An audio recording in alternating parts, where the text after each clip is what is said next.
Você já ouviu falar na teoria do resgate pago a Satanás? Quer aprender sobre isso?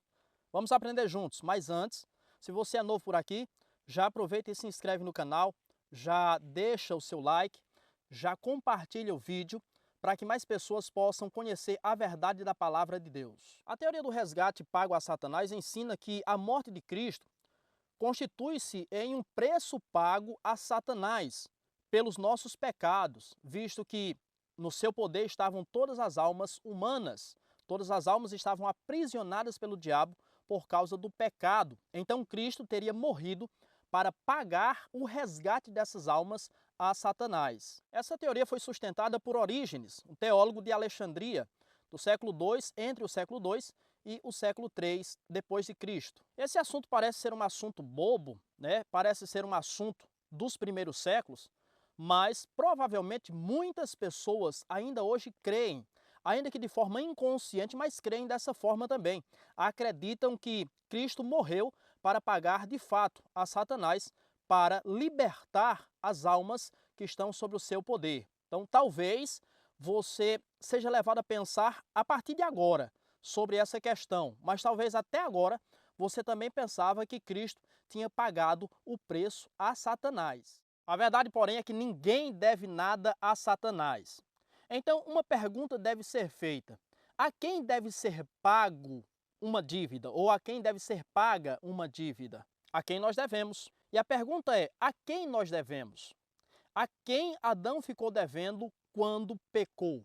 A quem Adão ficou devendo quando desobedeceu, quando comeu o fruto proibido? A ordem de quem Adão transgrediu? Então, ao pensar sobre a quem Adão desobedeceu, nós vamos pensar e nós vamos chegar à conclusão de a quem Adão ficou devendo. E não foi ao diabo.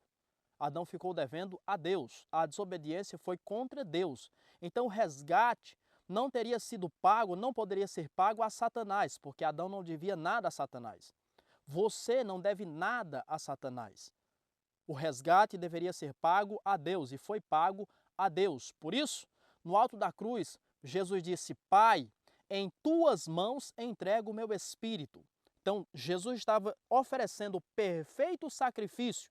Sacrifício não de sangue de bodes ou de touros, mas o precioso sangue de Cristo, o Cordeiro de Deus que tira o pecado do mundo, para redimir a sua alma, para lavar a sua alma, para expiar o seu pecado. E isso foi feito a Deus. O sacrifício de Cristo subiu às narinas de Deus como um sacrifício aceitável e agradável. E esse foi um sacrifício feito uma vez por todas pelos nossos pecados. Então guarde isso no seu coração.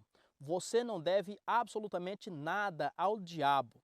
E se você confessa Cristo como Senhor e Salvador da sua vida, você também não deve mais nada a Deus, porque o sacrifício foi feito e o preço foi pago. O apóstolo Pedro nos diz na sua primeira carta, no capítulo de número 1, versículo 18 e 19, que não foi com coisas corruptíveis como prata ou ouro que ele nos resgatou da nossa vil maneira de viver, mas com o precioso sangue de Cristo, sangue de cordeiro, como um cordeiro imaculado, sangue de Cristo. Então, o sacrifício foi feito para redimir as nossas almas e pagar a Deus pela nossa culpa. Se você ainda não confessa Jesus como Senhor da sua vida, você deve ainda, não ao diabo, você deve a Deus.